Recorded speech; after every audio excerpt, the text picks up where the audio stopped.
Want to get the thoughts from the Celtics fan first. How do you feel, Reek, with Robert Williams most notably out at Talon and Jrue Holiday now going back to compete against his former team? Yeah, that was probably the worst case scenario for the Bucks is Drew Holiday going to another contending team in the same conference. Like that was probably worst case scenario. But other than that, um, I was like my initial reaction is not how I feel about the trade now. Um, Obviously was very excited to get Drew Holiday. When I saw the full package, I was like, it seemed like a lot on paper, but after all the like emotions of being a fan and stuff got out the way, another really good Brad Stevens aggressive type move to continue and try and push to be a champion. Like when what have we all been saying this Celtics team has been missing for like the last 2 years? It's always been point guard, point guard, point guard. Drew Holiday is the best point guard that Tatum and Brown have played with since they have been the go-to guys. You know, they had like a year of Kemba, but his knees eventually gave out. And that was before Tatum ascended to like being an all NBA player. Same thing with Jalen Brown. Since then, they've been running with like Marcus Smart, Derek White, Brogdon's. Drew Holiday is the best guy that they have had, since Kyrie Irving. Like that's how good Drew Holiday is. Even though he is like notoriously been like a playoff type dropper. In this situation, I don't think that they will be relying on him to be a 20-point per game scorer like the Bucks might have wanted, because you got JB, JT, you got Kristaps Porzingis, who you also brought in. So he fills in all the other gaps that you need as far as a playmaker, still being a very, very good defender. So he kind of replaces that Marcus Smart role. And then him and Derek White in that backcourt, both all NBA defenders, both probably like top 5 guard defenders in the world. That's a lethal duo right there. And giving up Rob Williams definitely sucks. It's not ideal. We talked about him pretty much like over the last month. Like he's been brought up every single episode because he's very good when he's on the court. But I think that's the main thing, and that's why Brad made this trade, is because you can't really bank on Robert Williams' health being the difference between you being a champion and you coming up short again. Like you can't bank on a guy that has not played a healthy season in his NBA career so far. So it's very tough to do that. But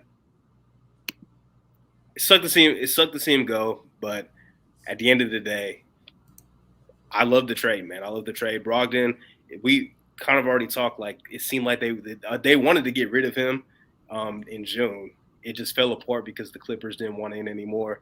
So it was probably writing on the wall, but they wanted to wait for the right trade to come available, and Drew Holiday became available. So, you know, I'm excited. It's all chips are all in the middle of the table now. Like this is it.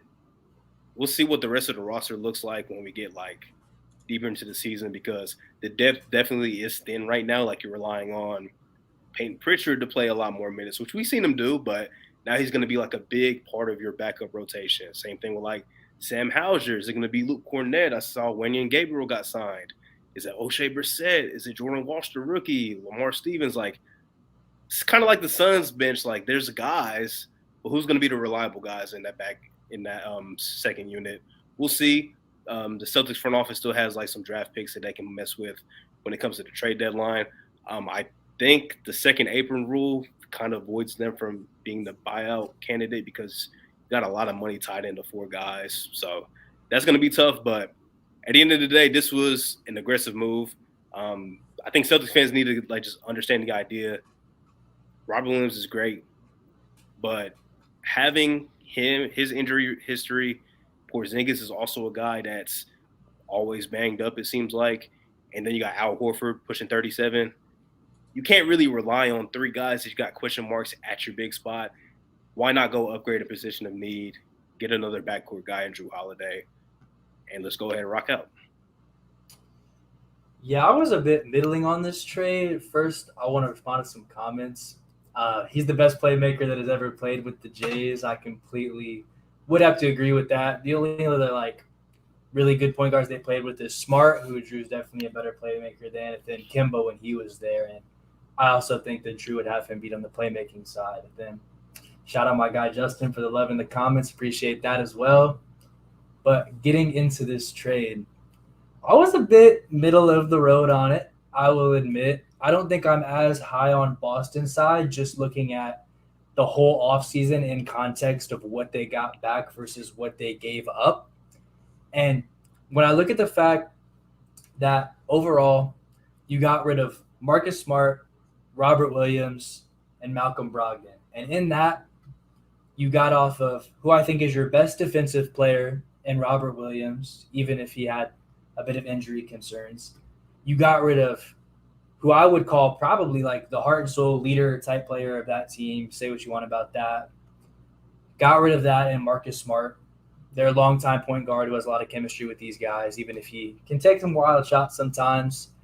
And then getting rid of Malcolm Brogdon, who, yes, we know he was already on the trade block and had some weird things happen, but the leader of your second unit. And especially now that second unit is looking a little weak. Now, if they stagger minutes and it's just like you have Derek White leading the second unit and then you have Jrue come back in for White to get some rest or something like that, and then maybe spot like some Peyton Pritchard minutes if he starts to show those flashes, it could be fine. I don't think it's terrible because I'm going to assume they're not just out there running full 5-man bench lineups. But I do think there is a bit of thinness in the backcourt now that hopefully they can find a way to rectify throughout the course of this season, maybe around trade deadline time. We know Brad Stevens likes to make his moves. I'm not exactly sure what his trade deadline track record is as far as making midseason moves, but it's something we could look to be a possibility. Derek White. Yeah, I was thinking. So if they could do another trade like that, I think that would help them a lot. And then Jrue Holiday is an upgrade, but him and Porzingis as far as like championship winning moves, because this is a team who was already a finals contender. Like, I don't know if they're the guys to get you over the hump. They do bring things to the table, but we know Jrue Holiday has been such an offensive liability in the playoffs the past couple seasons now. It's like when you get deep into it and you're looking for that like real steady point guard, I don't know if Jrue Holiday has been that steady in recent years. And so I do like a lot of what he offers. And the more I've thought about it, I do think that he'll still be fine defensively, because at first I was like, he got torched by Miami last year. Like, he wasn't even looking good on defense either. He wasn't looking good on either side. But I do think the point was made to me that Miami really just wasn't missing anything. And so I think on that side of the floor, he'll be perfectly fine. But as far as that offensive liability, it kind of concerns me. And then Robert Williams to Porzingis, I have my questions there as well. Just because Robert Williams was like the exact same age as Tatum, a year younger than Brown, I thought he was like the guy at the center position for the long term. And even with his injury concerns, Porzingis just showed us his first fully healthy season, at least in quite some time last year. And so going off of that, it's like, yeah, he has a different skill set and offers them a different look as far as like his floor spacing, but you know the way we talk about Robert Williams on this podcast, what he can do from the passing perspective, just being in the right places, not even including his defensive abilities. Just, I felt like he was so impactful to that team while really not missing that much more time than a Porzingis usually does in a regular year. I don't know if that was overall worth the upgrade. So it's like they've added some things, but they've lost some things as well. I don't think it's necessarily bad to say that, where it's like a bit of a lateral move, but when you're already a championship contender, maybe that new look is what pushes you over the edge. And I still think that's a possibility, and they're still very much in the mix here for this title. But I think I am a little bit more questionable about them than I would be at Milwaukee going into this season. That's definitely valid, especially when you were considering where that Dame edition puts them at. But, I mean, like you're saying, Justin, in chat, the Celtics and the Bucks are clearly the two best teams in the East right now. It was that way probably pre-trade, but it's definitely that way after the trades that have been made, at least in my eyes. And I get where you're coming from, Gabe. I'm not as skeptical to this season. My concern is that it feels like they very much have changed their window. And they're always going to be competitive with Tatum and Brown for some length of time because they're young. But Al Horford is now someone you're relying on significantly in your front court. He's 37. And Jrue Holiday has 2 years left on his deal, and he's been very vocal about the fact that he very well may retire at the end of that deal. You could have two of your core 6 guys gone for nothing in the next 2 years. And this isn't a gone in free agency. This isn't a gone in a sign and trade. This isn't a gone via trade. They could just be gone out of the league, and you're not getting anything back for those guys. You mentioned the fact, Reek, that they do have some assets still to play with moving forward. They have a couple of first-round picks they can move. They have a bunch of second-round picks they can move. So they're not stuck. They still have some viable options to improve their team beyond that. But they don't have all of the options, and it's tough to go from losing a starting big man and an all-star caliber point guard and just start from scratch to have to replace those. So that's the biggest concern for me. Going into this year, though, I love what they have. I absolutely love what they have. I think the Jrue Holiday addition, yes, concerns offensively in the postseason. Very valid. But the defense, it looks like they're committing to it once again. Kristaps is a great defensive addition. Jrue Holiday is a great defensive addition. Talk about what you want about the mentality and the coaching from Ime to last year without Ime as far as the defense goes. I think the defense is still going to be very elite, if not one of the best or best defenses in the league next season. And I'm not that concerned about the depth either. During the regular season, sure. Especially if they start to have an injury or two, you're going to have that 8th, 9th guy in the rotation probably be guys you don't want to play that significant of minutes. But, I mean, we just saw it last year from Denver, and it's been proven time and time again in the postseason. You go a guy deep and then maybe a 7th guy deep. If you're lucky, you might go 8 deep. But really, I mean, even Denver were running 6.5-man lineups for a lot of that postseason run. The Celtics have one of the best 6-man rotations in the league. Peyton Pritchard as your 7th is probably not anywhere near a bad option. And then we'll see what else you get from everyone else. Do you have Wenyen Gabriel become more of a prominent feature as the 3rd guy in your front court after signing him and no one else being up there right now who's probably at that same caliber? Just Jordan Walsh have a really good rookie season? Does O'Shea Brissett really find his role? If any of those guys can be a solid 8th option, they're more than fine with that. Regular season, sure, it could become an issue, but they have a solid 6-man rotation and Pritchard is their 7th. They're more than fine there for the postseason. I'm really not concerned about that. So it's really going to be a matter of health and what do they look like in 2 years' time.